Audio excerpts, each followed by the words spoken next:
Jadi pengembangan saya akan melihat dua sisi itu.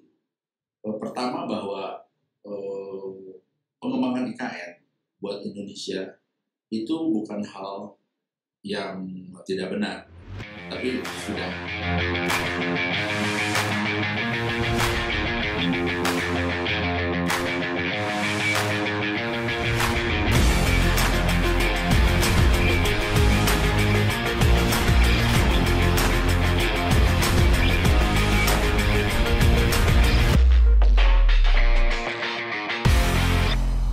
Apa kabar Sobat Properti?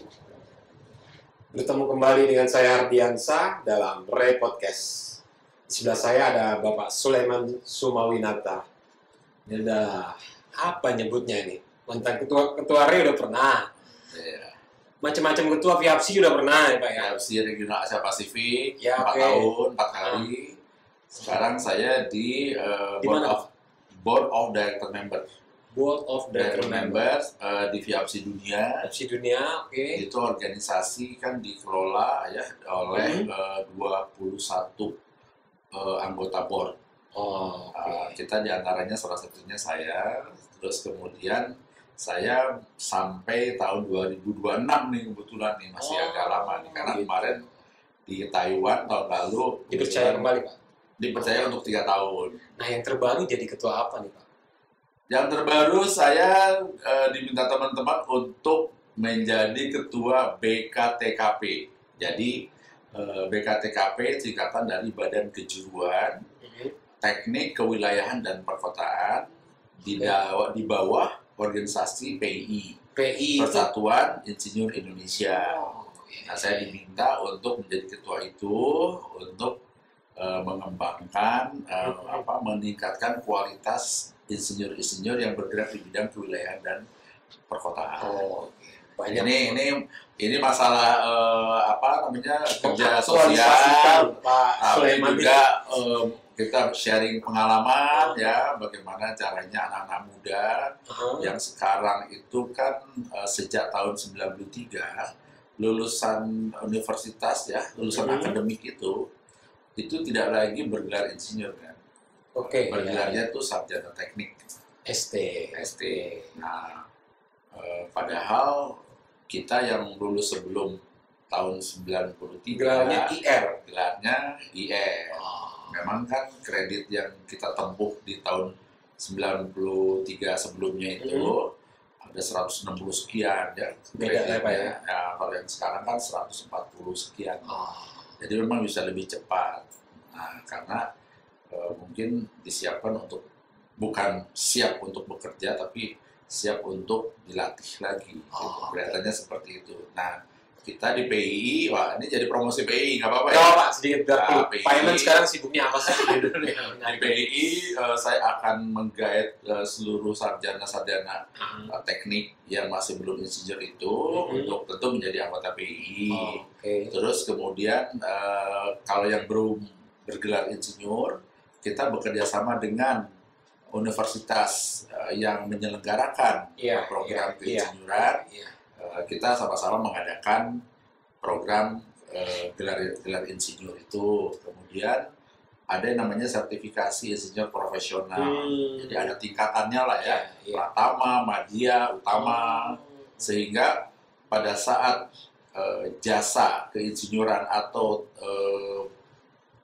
klien atau siapapun yang berhubungan dengan para insinyur ini bisa melihat pada tatanan apa mereka membutuhkannya. Ya, membutuhkannya dan pada tatanan apa kemampuan, kualitas dari insinyur yang dihadapi.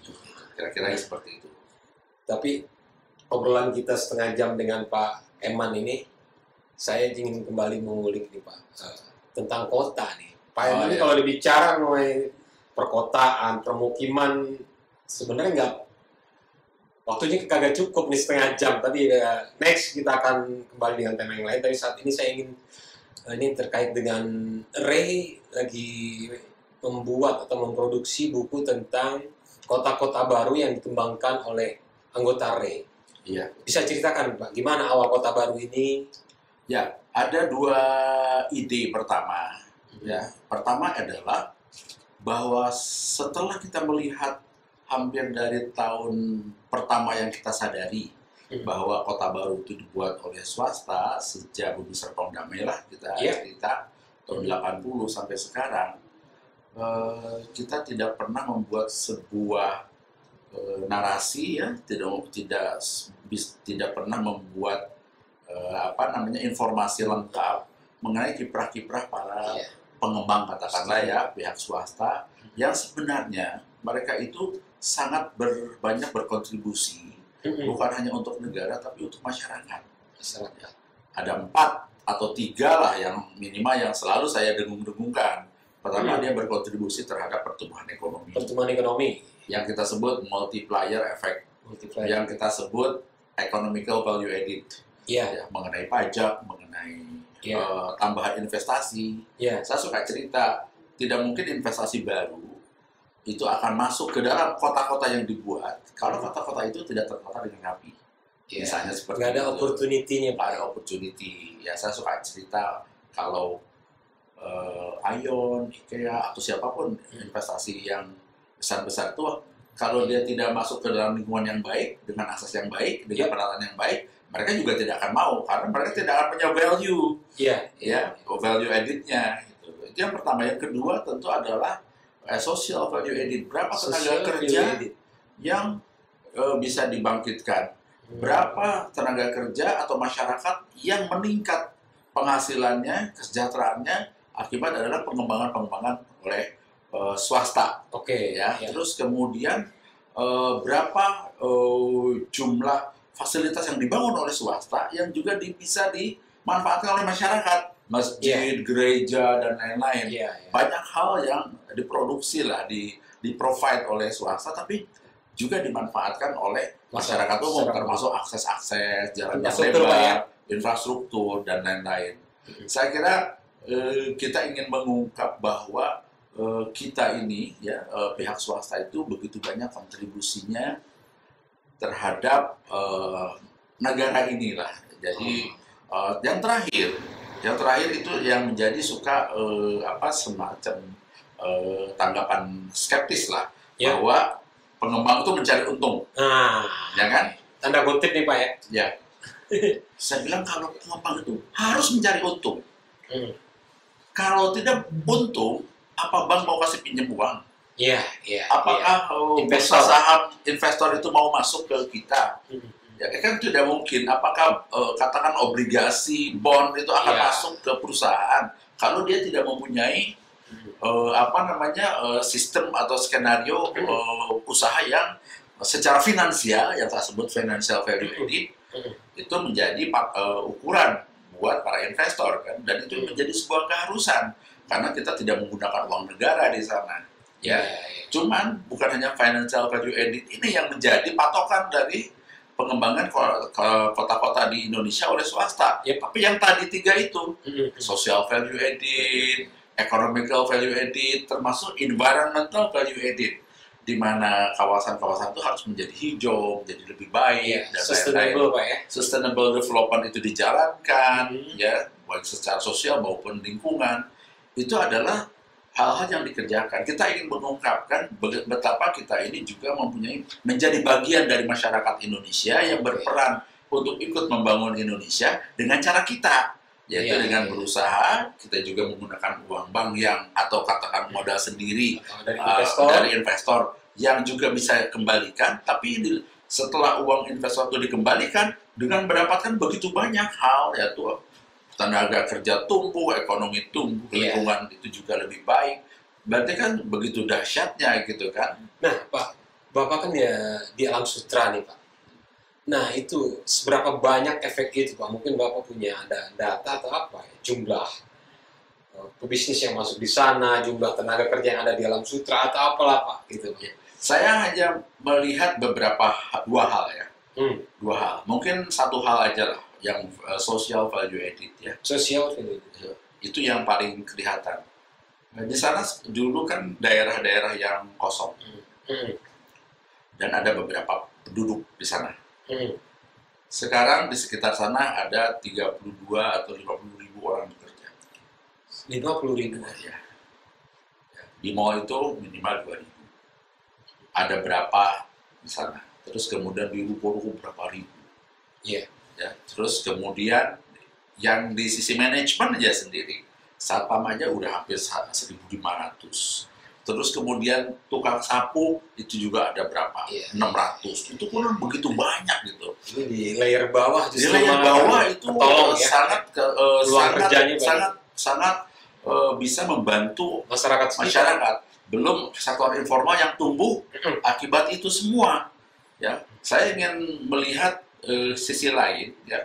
Jadi pada saat kita membebaskan tanah, kita menawarkan sebuah program namanya relokasi. Relokasi. Ya, itu hampir 3.000. Ini dilakukan Alam Sutra. Ya, ada 3.000 keluarga yang kita pindahkan di dalam SK kita, di dalam lingkungan kita, dengan ada anchornya, ya, yang masjid yang sangat besar, dan mereka berada di sana. Nah, dari sana, terus kemudian pada saat dipindahkan, kemudian mereka dengan dengan negosiasi, dengan kesepakatan dengan kita, selain rumah, kalau mereka ada uang lebih, dia bikin kos-kosan. Ada yang dari mulai 5 sampai 50. Nah, sekarang kos-kosan mereka itu menjadi penghasilan tetap mereka. Recurring income, ya. Recurring income mereka terhadap orang-orang yang bekerja di sekitarnya, di mall, di hotel, di rumah sakit, sehingga mereka yang dulunya itu katakanlah cuman bekerja bertani tapi juga bertaninya juga tidak jelas, tapi punya tanah ya. Ini sekarang menjadi meningkat. Memang perubahannya ada, perubahan dalam arti mindset kita didik untuk berubah. Yang kedua, ibu-ibu yang dulu katakanlah nganggur, iniin rambut, ya, sekarang ada 3, bisa jadi pembantu harian, ke rumah-rumah, bisa jadi tukang taman, bisa jadi yang bersih, cleaning service, bersih, macam-macamnya, ibu-ibu. Jadi semuanya bisa produktif sebenarnya. Dan kebutuhan itu besar tuh Pak ya? Sangat. Harusnya ya, apartemen yang vertikalnya banyak juga, yang house besar. Ya. Jadi yang namanya harmonisasi, katakanlah lingkungan yang besar ya, dengan high income ya, rumah besar-besar, dengan masyarakat sekitar yang masyarakat lama lah ya, asli yang lama, dan dengan pendatang, itu ada harmonisasi kehidupan yang terjalin. Itu bisa dilakukan dengan cara berkomunikasi. Nah, dan itu banyak terjadi bukan hanya di lingkungan Serpong, tapi di mana-mana lain juga seperti itu, Pak. Ya, kira-kira seperti itu. Dan di Jakarta ini kan kalau tidak salah, Greater Jakarta ya, Jabodetabek ini kan hampir 50 lebih yang disebut katakanlah kota baru. Kota baru. Itu ada batasan nggak sih Pak? Ukuran lahannya berapa? Alam Sutra 600 kan? 1.000 ya. 1.000 ya? Yang BSD kan 6.000. Kira-kira kalau menurut teori kan mulai dari 300, 200 sampai ke 6.000 itu. Sudah bisa disebut ya? Ya, karena apa? Pengembangan skala besar itu ada kata lain namanya mixed use development. Ya, dari mixed use development itu adalah pengembangan di mana seluruh kehidupan di sana ada. Artinya yang sosial, yang ekonomi, yang penghuni, ya ada rumah sakit, ada sekolah, ada macam-macam, ada commercial area, ada social area, dan semuanya ada. Yang mixed use development itu pengembangan dengan skala tertentu yang memungkinkan semua fasilitas itu harus ada di sana, baik fasilitas komersial maupun fasilitas sosial, termasuk pendidikan dan lain-lain gitu. Nah itu kalau skalanya lebih kecil kan tidak harus bisa menampung itu, karena kan setiap dalam teori planning itu ada namanya satuan pelayanan minimum. Satuan pelayanan minimum. Ya, itu ada standarnya. Misalnya kalau sudah 2.000 rumah tuh ada apa aja sih? Nah, misalnya 13.000 rumah ada apa aja yang fasilitasnya gitu ya. Dengan masjid dengan skala apa? Dengan penduduk berapa? Itu kan ada standar-standar untuk pelayanan umum ya, standar pelayanan umum yang bisa kita adopt ya dari Indonesia maupun dari luar negeri, itu ada sebenarnya yang bisa menjadikan acuan bagaimana pengembangan skala besar, ya, menengah besar itu bisa dijalankan. Pak, ini menarik kalau buat saya pribadi, Pak. Pengembangan skala kota ini merubah wajah kota. Dulu gimana? BSD Serpong, gimana Cikarang, Bekasi. Tapi ketika ada pengembangan skala kota berubah aja. Paling gampang ya di Serpong, BSD dengan BSD. Akhirnya ada melahirkan Tangsel. Ya. Nah, gimana nih Pak ceritanya? Ya, saya kira dari sisi swasta mungkin tidak melihat sampai ke sejauh itu. Nggak sejauh itu. Swasta ini kan Serpong ini kenapa menjadi berkembang? Itu kan basisnya juga dari policy pemerintah sebenarnya.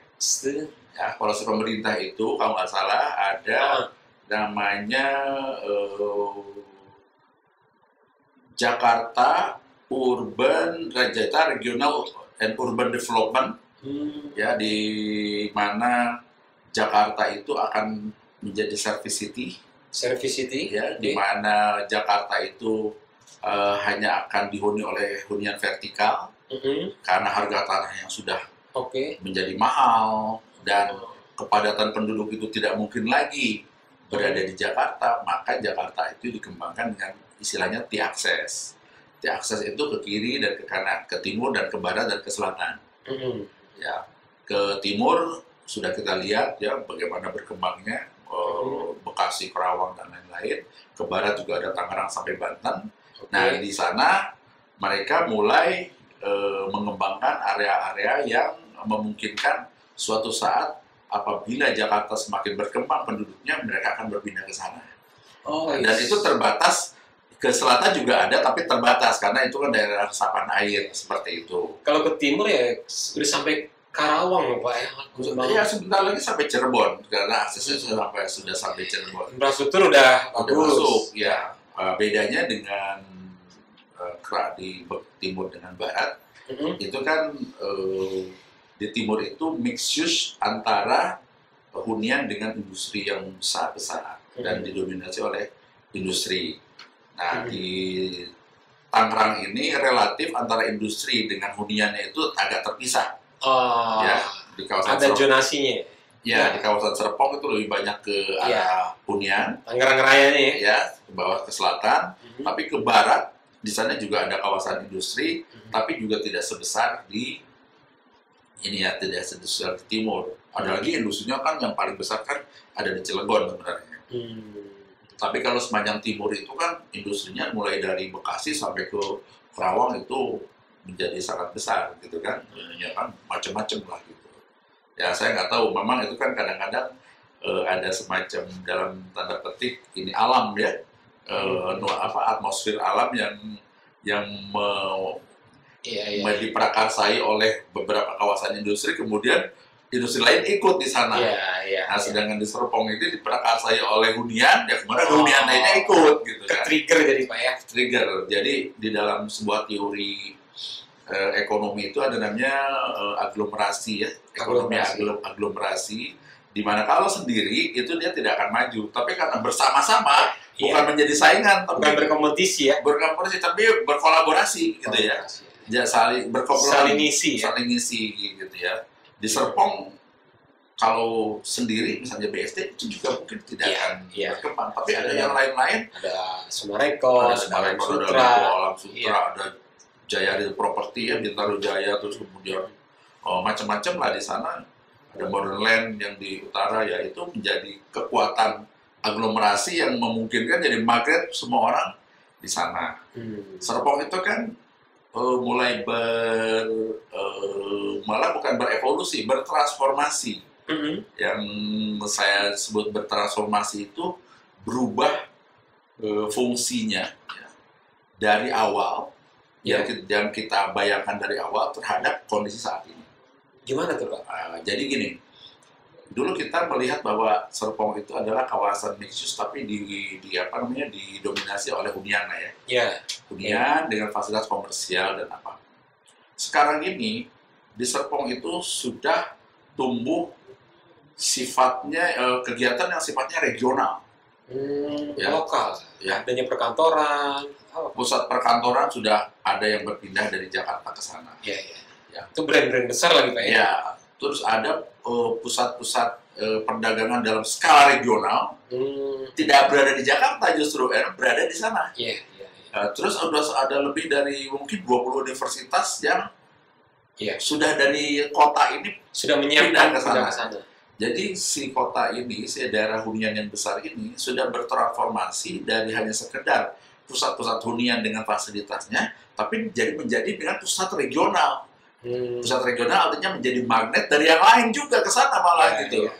Ini karena dukungan infrastruktur ke arah bisa selatan sana sangat didukung oleh infrastruktur. Dalam konteks planning itu infrastruktur itu adalah akses gitu kan. Akses. Ya, jadi satuannya itu adalah waktu biasanya ya. Kalau di dalam ilmu planning itu satuannya waktu. Bukan hanya satuan jarak ya, biarpun jaraknya 10 kilo tapi waktunya lama, waktu 2 jam pastinya berarti jelek gitu. Jadi aksesibilitas itu adalah waktu, yang kita parameternya itu adalah waktu yang selama ini bisa dari pusat-pusat kota. Saya lihat kalau hari Sabtu Minggu kan bergerak sana semua, nyobain makanan di sini, makanan di sana. Jadi memang snowball efeknya itu. Dari sebuah kawasan yang satu, kemudian tambah 2, 3, 4, 5, kemudian semua bertumpuk dan ini akan menjadi berkembang terus. Geser lagi. Nah, apa saya jadi kepikir nih dengan IKN lah. Ini kan pengembangan kota baru juga di sana. Kan akan seperti apa sih dan perlu berapa waktu lama seperti kota-kota baru ya, paling gampang kita mencontohkan BSD dengan 6.000 hektarnya tuh 30 tahunan Pak ya. Iya. IKN ada persamaan dan perbedaan. Persamaannya adalah antara IKN dengan kawasan-kawasan Serpong itu adalah kawasan yang ditreatment khusus menjadi sebuah kota yang direncanakan. Ya. Dua-duanya sama nih. Dua-duanya sama. Gitu. Dan dua-duanya akan dicoba dijadikan sebuah kawasan yang ada pusat-pusat kegiatan utamanya. Cuman di IKN itu ada yang namanya pusat pemerintahan. Jadi pengembangan, saya akan melihat dua sisi dulu.